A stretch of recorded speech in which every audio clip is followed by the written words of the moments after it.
But William Binney, who I really appreciate taking time out to join us, was the former technical director of the National Security Agency. He was also the main technical advisor on the film Snowden, which is so accurate on what's happening. So we have, since the last time I talked to him, we have the Vault 7 CIA documents where they've got their own NSA going on illegally. We've got Trump, they're in the news saying he's being surveilled months ago. They have all these data and transcripts. He says, well, that's illegal to say you were doing that. That's a leak. Then they go, well, actually, there's nothing in it. You didn't do anything. Don't worry about it. Then they say, oh, we weren't spying on you, as if the public has no memory. Well, now Congressman Nunes, the head of the House Intelligence Committee, comes out and says, no, I've seen the documents. I've talked to the agencies. They were surveilling him overseas. Again, you have the foreigners surveil Americans. We surveil the foreigners, get around domestic spying laws. Everything we've known for decades. But William Binney only covers what he can cover that isn't classified. But thanks to Snowden, we can cover so much. So you couldn't get out there. Not Snowden, no one. And I'm not bragging for his ego. He doesn't care. It's a fact. William Binney is the leading expert on the NSA. He helped write so many of their programs, their codes. He's a very famous code breaker, mathematician. So he's with us till the bottom of the hour in the next 18 minutes or so to break down from the expert's mouth exactly what's going on here. But for me, Mr. Binney, it's just crazy that they would deny what exists, deny they were spying on Trump when they just admitted they were. It seems like they're really having a collapse of confidence right now. They put everything they could into saying none of this happened when we have thousands of headlines where they were bragging they used NSA to illegally spy on Trump and his administration. Yes, well, I think it's, and by the way, it's good to be back with you, Alex. Yeah, I mean, the whole point is, and Comey, Director Comey has known about the domestic spying program from NSA, which is called the Stellar Wind program originally. They may have changed that name since 2001, but it was the original name for the program that he knew about, and that was the issue when he went to the hospital for the Ashcroft visit in 2004. The White House was going to Ashcroft to get him to overrule Comey because Comey had rejected renewing that program at the time, the way it stood, and so they went to the hospital. That Stellar Wind program was what that was all about, and that program is simply the repository of collected data on U.S. citizens inside the NSA storage facility. So in other words, it's like a separate about all U.S. citizens, and it's collected through various and other countries around the world. When they get to data that's the U.S. citizens data is routed through their countries or around the world. When they pick it up, they share it with NSA too. So it's all coming centrally into the NSA databases. So everything is there against everybody in the country. It doesn't matter whether you're Elliot Spitzer, a member of the Tea Party, a member of the Occupy group, or any of that. All that data is still there, and of course, President Trump, all the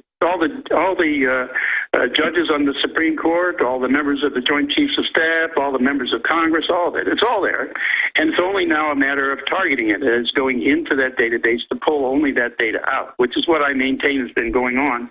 They've been targeting President Trump, also candidate Trump, and perhaps even Mr. Trump before that. So I think he's been a target for quite some time. At least that's what appears to me to be the case. Well, since you raised that, we have Larry Klayman coming up a little bit later who has a CIA whistleblower. I've checked the phone numbers. It's my old phone numbers. It's where I lived. It's where I had an office. It is Donald Trump's private phone numbers. I've checked other people in the database. We have part of the database. We obviously haven't published it for people's privacy. But we got this a few weeks ago. We showed it to the White House. They said, yeah, that's our numbers. But this is a big deal under this program, Dragnet and also Sidewinder. I know they have sub-programs where the DEA and other law enforcement are given limited access. But do you have any information on the program I just mentioned that I'm personally listed in, and I checked with a bunch of other people, spot check? This is an accurate database. So this is some type of grid, supposedly, of who's being targeted, so you know who's targeted to then go request into the program on who you want to pull data on. Yes, and I think these are CIA programs. CIA and FBI have direct access into the NSA databases. So, and there's no oversight of that at all that I can see. that is never any indication. The only oversight that's done, that's talked about, are oversight of NSA analysts. Well, I mean, it gets back to the minimizing issue. In the NSA databases, nothing is minimized. So when you go in there without and don't have programs that minimize, see, and NSA, when they pull data out for the analysts, they minimize it, so they hide the identity. But if you're CIA and FBI going in there, it doesn't appear that they have any of that minimization process at all. And that was your concern always, even there. For those that don't remember, you've said this many times, it's in the Snowden film. There's no monitoring of who goes into the system unless you're there in the system. Yeah. And when Admiral Rogers was talking about in the testimony a few days ago that he gave, he was talking about there were only like 20 people who could unmask it and report it. That's those who are authorized. That doesn't say how many have access to the raw data or the database of NSA that can look at the unminimized data and see who it is anyway. That's right. And it doesn't say who they've got. Yeah. I'm sorry to interrupt you. Go ahead. Say that again. I was saying that's on the order of a couple thousand. I mean, all the system administrators in the system can do that. All the programmers who are involved in it, all the contractors managing that data can look at it. I mean, the contractors I had even knew that when they were working there, they knew it that stuff was there. So I've talked to telecom contractors that say they can go right into the database too. They say the thing's a sieve. That's why I say it's on the order of a couple thousand, I would think. Expanding on that, then, what was it like for you to watch the Senate hearings to see the FBI director and everybody deny that the president-elect was being surveilled when just months before they were bragging they were surveilling him? It's just, it's amazing. Yeah, well, if you listen to what Comey was saying specifically, he was saying there was no directed wiretap. In other words, there was this general wiretap. We sucked him up, but we didn't direct a wiretap to tap him. That's what he was saying. And I just thought it was a joke. They're playing word games with us. That's all. Yeah, they're like, we're surveilling everybody, but we weren't targeting Trump. We were just listening to him, giving it to the Democrats, and they're running, knowing what you know without getting into classified information. When they play these games and they say Obama went around to the British and all the rest of it, knowing what you know from what you've seen, what Nunes is saying, how do you think this was actually directed? My guess was I would guess it came out of the White House staff. Whether or not the president himself was involved, I don't know. But certainly they wanted to know what was going on to help the Democratic Party. Yeah, just like Nixon did. You know, it's the same philosophy. Know your political enemies and what they're up to and what they're thinking and what they're planning. But he had to physically break into psychiatrists' offices and things, and they had to have a name from the IRS people to persecute. I mean, I'm not defending Nixon, but isn't this just exponentially 4 or 5 levels bigger than what Nixon did? Yeah, because they don't have to go anywhere. All that data's stored already. They can go in and get it. And procedurally, I guess just somebody in the president's office says we want it, and suddenly it's in the New York Times, the Washington Post, that Flynn did talk to the Russians. Yeah, I think that that was part of the diversion effort. Okay, so to speak, I would call. But this is the kind of thing that Nixon did, and he had to have people like we talked about. He had to have people physically break in certain cases. Otherwise, they'd use the FBI to follow people and monitor them and tap them. And in NSA at that time, they had a program called Minaret doing a very similar thing with the telecommunications companies back then.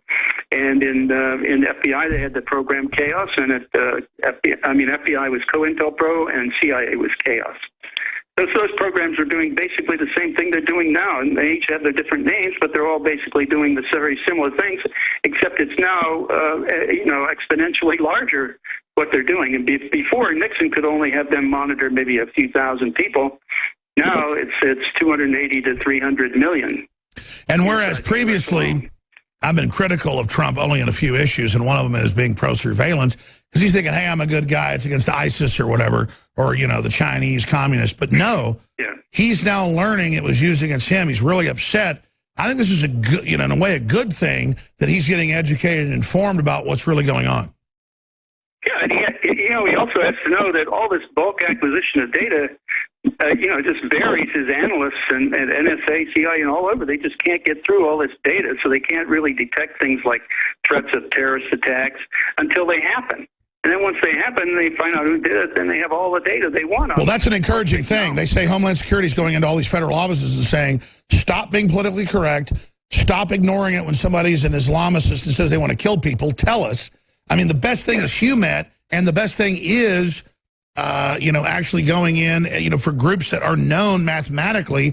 That's who you then keep an eye on. You don't just spy on everybody. You don't even spy on them. It's like once people say online, I plan to kill Trump or I plan to blow something up, then you start watching them. You get a warrant because you have due process. I mean, you have the evidence that you have probable cause. Yeah, based on behavior. Yeah, and I call that a professional, focused, disciplined job. Whereas now it's just random scaring. And break this down, because you're credited. You don't have to brag about yourself as one of the biggest guys at NSA ever. The major program to defeat the Soviets, writing the programs, doing it, the targeted algorithms, all of it.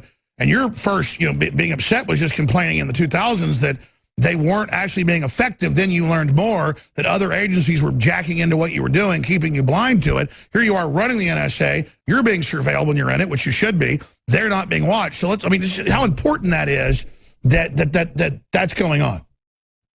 Well, you see, that's one of the main things, one of the main suggestions we made to President Obama back in January of 2014 when he was going to try to change some things in NSA, which he basically didn't.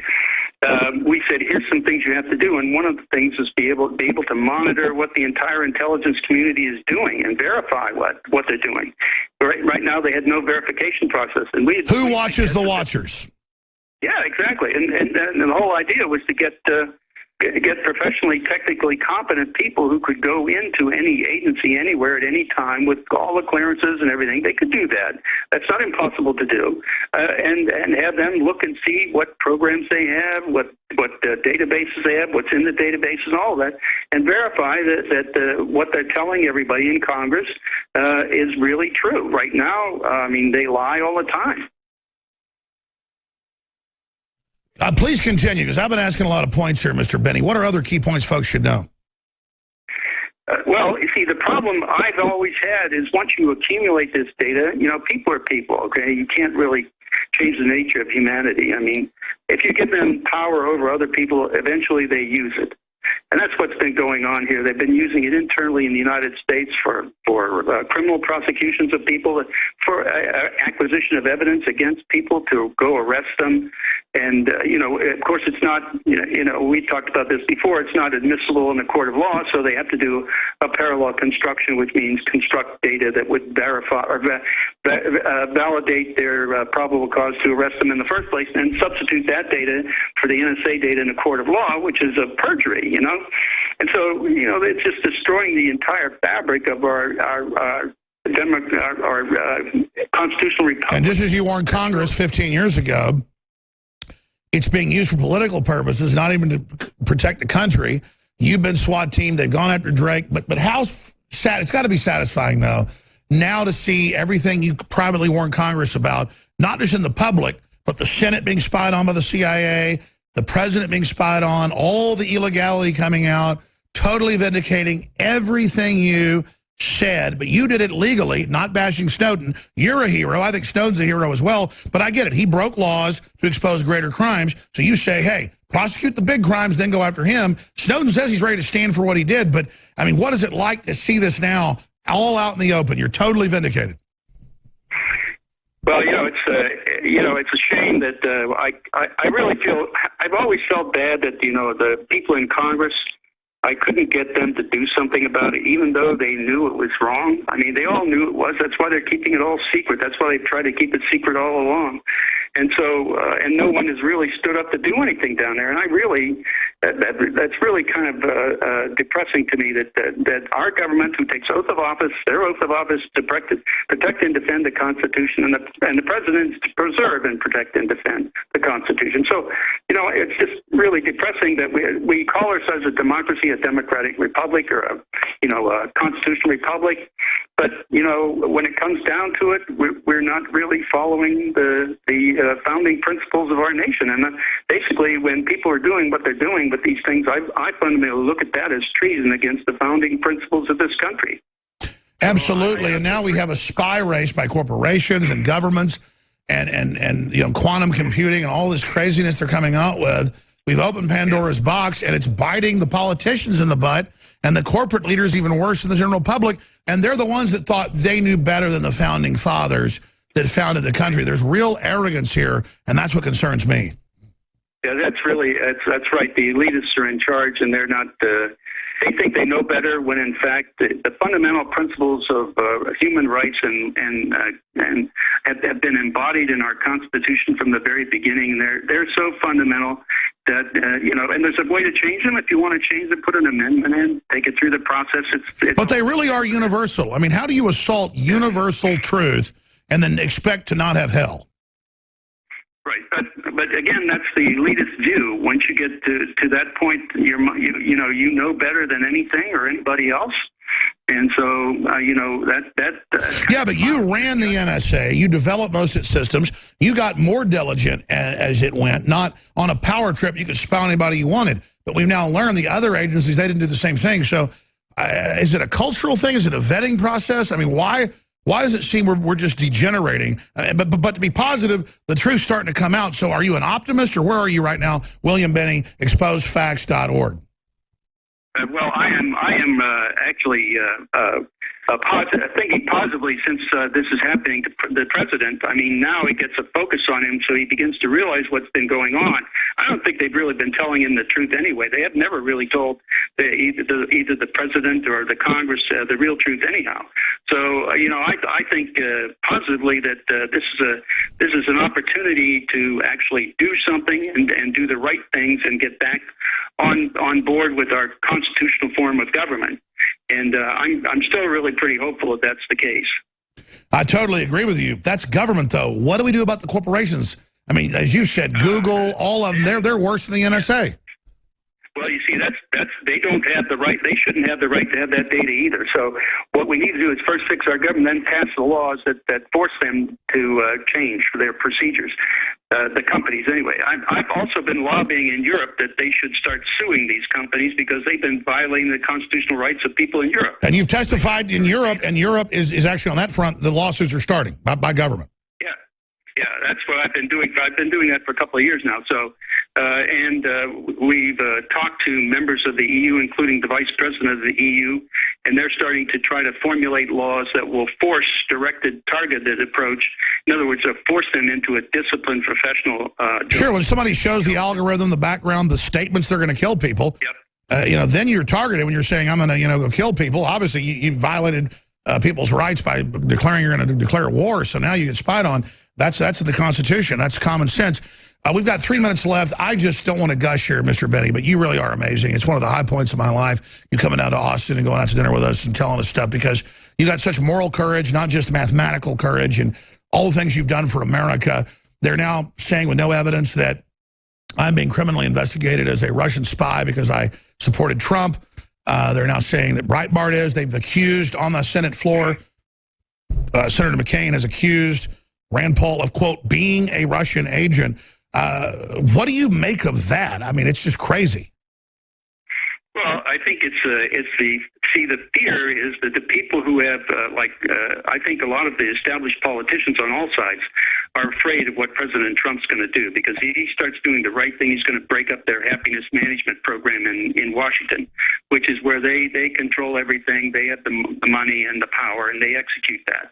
And so he's looking at breaking that up, spreading it back to the states and transferring, power and decision making out to people who should really be making the decisions. And he's really doing it. Things like that. And he's really doing it. And that's what they're afraid of. You see, if he does that and he starts succeeding at a greater scale, he's going to make all these permanent politicians, these what I call the permanently petrified politicians in place in Washington.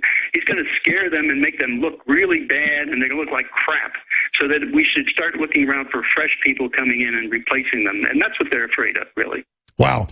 William Binney, exposefacts.org. I know you're the main expert behind Snowden, along with his data leak. You never broke any laws. You just are now going off that, able to expose it. And I know there's another documentary that's just come out. Where else should people look? Because the crazy thing is you just do all this out of the goodness of your heart and all the things you've gone through that you don't tell folks about publicly. You're a true hero, just like you know, one of the survivors of Benghazi, Tonto, we had on earlier. So we just admire you, my friend. 30 seconds for closing comment. Thank you. If I could add just one thing, we have now several companies in Europe who want to resurrect the processing of targeting that we had put into place in the 1990s, and the entire U.S. government and all the companies here killed because they wanted to feed on all kinds of money. So we found 2 companies in Europe that are interested in doing that. So we're going to be working with them to do that in Europe. Please come back on the minute you want to, sir, to fill us in on that. Exposefacts.org. Thank you, William Binney.